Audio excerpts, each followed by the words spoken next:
Introducing EcoGPT. Imagine a real-time open-source ecosystem simulator that runs on a modest laptop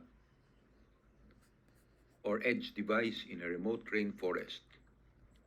The core of the simulator is a fine-tuned GPT OSS model that ingests sensor log data,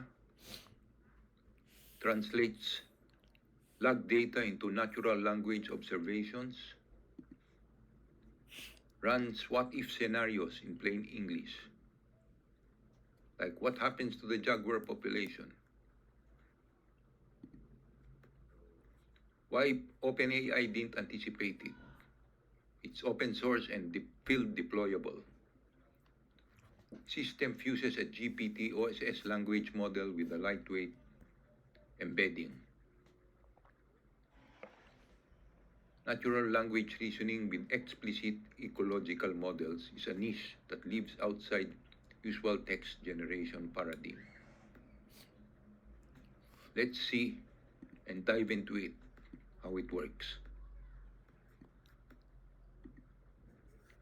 You drag and drop a CSV file, upload, sample log CSV, upload a scientific PDF like Jaguar Corridor Report July 2025.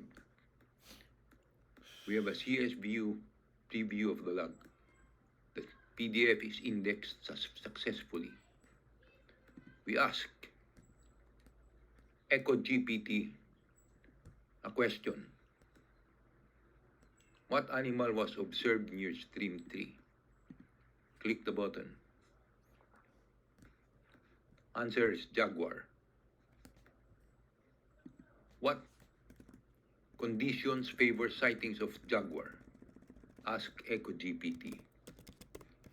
It answers with a full table. So,